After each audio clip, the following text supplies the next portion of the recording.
Tasbih ada di badannya. Malaikat Allah Ta'ala yang di langit semuanya memintakan kepada Allah supaya dosa-dosa orang itu dihapuskan. Jadi kira-kira anak-anakku semua jangan ada nang kada bisi tasbih. Jangan tasbih nang di dadar itu aja 2 biji. Lawan nang di patangahan tasbihnya sebiji. Ada kalau di patangahan sebiji nang mencingil ada. Ndang ada. Jadi ikam bisa tasbih berapa? Hah? 3 bujur sudah 100. Kalau abah bisa tasbih 2. Nah, terbanyak ikam bisa. Marilah tasbih sama-sama kita praktek supaya menjelang. Andai kata tasbih itu nang 33 kah, nang 100 kah lawan kepalanya ada di badan kita, senantiasa malaikat mintakan ampun kepada Allah Subhanahu wa Ta'ala atas dosa-dosa kita. Walaupun kada dikantek lawan tangan, asal ada di kantong. Ini barataan membawa jauh tasbih. Sepala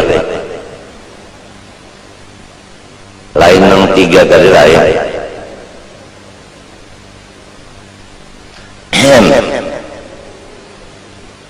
Menukar tasbih buntungnya.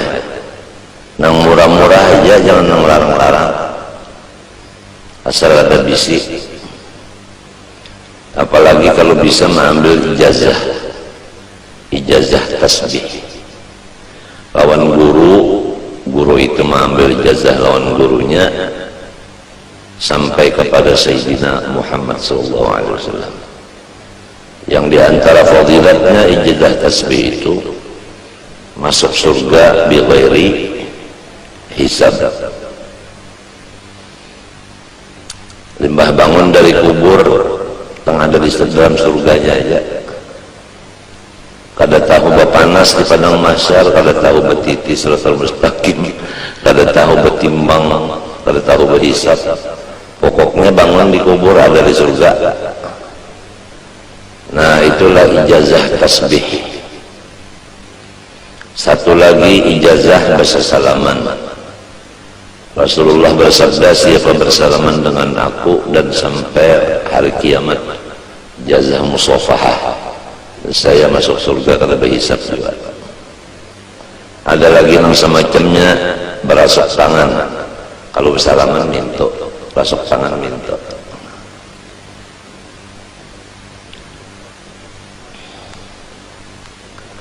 Ada lagi itu libasul khirqah.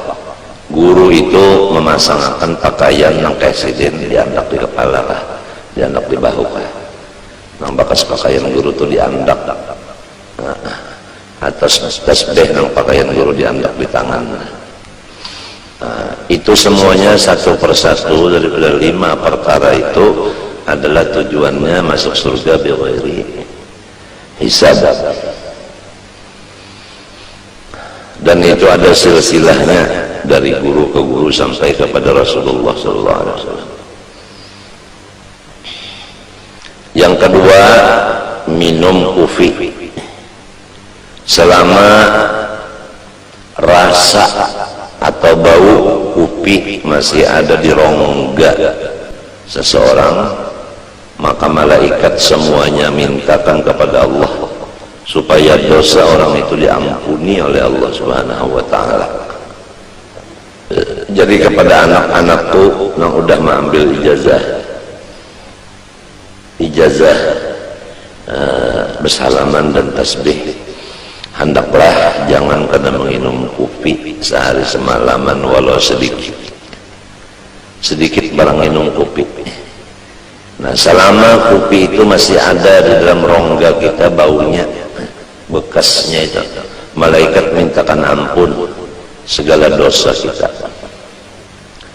Yang ketiga terakhir, selama kita duduk di hadapan atau di majelis orang waliullah, selama duduk di situ malaikat semuanya memohon kepada Allah, ampunilah dosa orang itu semuanya. Waliullah ini nang hidup nang mati sama, nang sudah dikubur atau nang belum dikubur. Cuma anunya bedanya, kalau nang dikubur kita kada kawa pander lagi, dan kita kada kawa melihat lagi lawan sidin, dan kita kada kawa lagi bahasa salaman lawan sidin. Sidin sudah dalam kubur, ya Allah. Kalau nang masih hidup kawa bahasa salaman lawan sidin, kawa melihat lawan sidin. Apabila sidin melihat kita atau kita melihat sidin, ada disebutkan di dalam riwayat kita, inna lillahi rijalan man nadha ilaihim nadratan sa'ida sa'adatan la yashqa ba'da abada. Ada satu riwayat, man nadharu ilaihi nadratan sa'ida sa'adatan la yashqa ba'daha abada. Bahwasanya wali-wali Allah Ta'ala itu apabila melihat akan seseorang dengan mata beliau, orang yang dilihat beliau itu untung selama-lamanya. Atau beliau pada melihati, tapi kita melihat non beliau, ada cengang ya kita lawan sidin minten, maka si kita ini ditulis untung dunia akhirat. Lamun sidin melihat lawan kita, kita melihat lawan sidin, luar biasa. Nah, inilah hidup kita siang malam ini. Pertama, menuntut ilmu nang mengakibatkan kita ini sehari demi sehari bertambah untung. Jangan sehari-sehari bertambah rugi. Menggunakan mata, menggunakan muntung, menggunakan awak. Awak duduk di majelis waliullah, mata memandang waliullah, tangan bersalaman lawan waliullah, di awak ada tasbih. Sudah rancak kita mendengar apabila orang duduk di majelis waliullah, sama ada nang hidup maupun nang mati, duduknya itu sekadar memecah intalu sabigi, intalu mantah. Intalu mantah itu ambil sebiji, diketek lawan tangan pecah. Duduknya di majelis wali sekadar itu aja, satu mat mana.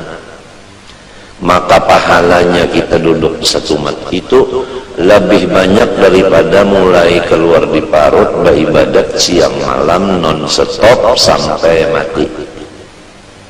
Misalnya ada seseorang namanya Abdullah, dia duduk di majelis wali sekadar memecah intalu sedikit. Ada seseorang namanya Abdurrahman, mulai keluar di parut umat langsung beribadat siang dan malam, umurnya 100. Ada yang ampihan beribadat 100 tahun mati. Maka Abdullah itulah yang paling sugih pahala daripada Abdurrahman tadi. Nah, itulah artinya cara orang mencari keuntungan hidup. Ma'andak akan burit duduk di majelis waliullah, sekadar memecah intalu sabigi. Kalau duduknya seperempat jam memecah intalu berapa biji? Coba bayangkan, kaliakan aja untung benar. Cuma kalau orang munafik duduk di majelis wali itu sama dengan burung duduk di dalam sangkar. dia berpikir hendak keluar daripada sangkar itu. Rasa kada nyaman di dalam sangkar. Dia lengah daripada Allah. Dia duduk bukan di majelis wali. Dia kada bisi tasbih. Dia membuang-buang waktu. Mata kada melihat kepada orang soleh. Telinga kada mendengar kata-kata orang soleh. Tangan kada bersalaman lawan orang soleh. Beelang bukan ke tempat orang soleh. Jadi salah inya juga kada menggunakan awaknya kepada yang semestinya. Jelas saja kada. Fa inna lahu ma'isyatan dhanka, diberi hidupnya itu susah. Selain daripada di dunia susah. Wa nahsyuruhu yaumal qiyamati a'ma. Dia bangun dari kubur ke padang mahsyar di dalam keadaan buta matanya. Kada gampangan orang buta berjalan mulai di kubur ke padang mahsyar. Tahantup-hantup. Lalu berpanggil lawan Tuhan, Rabbi lima hasyartani a'ma wa qad kuntu basira. Ulun di dunia ya Allah melihat saja mata, kenapa lipat bangun di kubur ini picak? Ujar Tuhan, sudah berapa pelajaran-pelajaran disampaikan guru-guru agama, tapi ikam kada mau mendengar. Ada juga yang mendengar kada maasih, kada menurut, kada memakai. Jadi walau umpat mendengar tapi kada maasih, kada menurut, sama aja lawan nang kada mendengar juga. Hidupnya susah, kena bangun di kubur menuju padang mahsyar itu picak. Wa kadzalika yauma tunsa. Karena demikianlah pada hari kiamat ini engkau tidak dilayani sama sekali, dibiarkan sama sekali oleh Tuhan. Ya Allah kasihan. Jadi anak-anakku semua, taubatlah kita daripada segala kesalahan yang sudah lewat. Janganlah berjalan kecuali ke tempat orang soleh. Jangan bakawan kecuali orang yang soleh. Jangan melihat kecuali kepada orang soleh. Jangan ziarah kecuali ke rumah orang soleh. Dan jangan kada bisi tasbih. Dan sehari semalaman jangan kada minum kopi walau sedikit. Di samping itu apa-apa amalan yang diberi sudah oleh Abah dipakai. Di antaranya tarekat samaniyah diamalkan saban subuh lawan saban maghrib atau mbah asar. La ilaha illallah 166 kali. Allah 66 kali. Hu 77 kali. Aba ulangi, la ilaha illallah 166 kali. Allah 66 kali. Hu 77 kali. Kemudian membaca wasiat sidin 4 kali berturut-turut. Allahumma ighfir li ummati Sayyidina Muhammad, Allahumma arham ummata Sayyidina Muhammad, Allahumma astur ummata Sayyidina Muhammad, Allahumma jbur ummata Sayyidina Muhammad. Jadi tarekat samaniyahnya itu tadi diamalkan pagi sore, doanya pun 4 berturut-turut, sekurangnya 5 sembahyang subuh aja. Kalau bisa sore pun dibaca juga. Pertama, orang yang mengamalkan 2 macam itu tadi, tarekat samaniyah dan wasiatnya. Pertama diberi ilmu ma'rifat. Yang kedua dimurahkan rezeki yang halal. Mana sugih, mana halal. Hakunlah. Sugih halal pulang. Nomor nomor 3 ditulis jumlah wali kutub.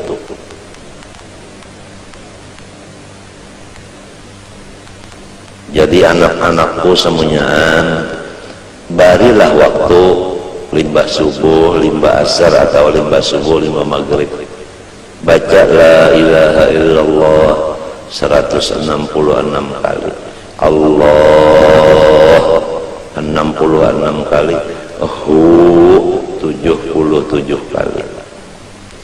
Kemudian Allahumma ighfir li ummati sayyidina Muhammad, Allahumma arham ummata sayyidina Muhammad, Allahumma astur ummata sayyidina Muhammad, Allahumma jbur ummata sayyidina Muhammad 4 kali berturut-turut. Tasbih jangan kada bisi, kopi jangan kada minum sedikit barang. Dan yang lebih penting lagi, dirancaki duduk di majelis waliullah. Adab ziarah kepada waliullah jangan tangan 10. Nah itu harus ada yang dihadiahkan lawan sidin. Itu memang Tuhan yang mengatur. Idza najaitumur rasul faqaddimu baina yaday najwakum shadaqah. Bukan waliullah itu meminta akan hadiah, sama sekali tiada. Tapi Tuhan mengatur kita adabnya kalau hendak baelang babawaan. Jangan tangan 10. Ya ayyuhalladzina amanu idza najaitumur rasula faqaddimu baina yaday najwakum shadaqah. Nah itu artinya membawa hadiah. Itulah peraturannya orang ziarah. Kalau di sana ada wasiat, bacalah wasiatnya. Hanya kita meminta kepada Allah dengan berkat sidin. Jangan meminta lawan walinya, minta lawan Allah. Bertawassul dengan berkat wali itu. Itu caranya meminta kepada Allah dengan berkat waliullah yang dielangin ini. Maka itu caranya. Nah, mudah-mudahan ikam sudah agak jelaskan, paham dan mengerti, dan mudah-mudahan Allah memberi taufik kita kawan memakainya, sehingga abah dan anak-anak abah berataan menuju kepada tambahan untung hidup kita. Jangan seperti yang dahulu adalah tambahan rugi saban hari.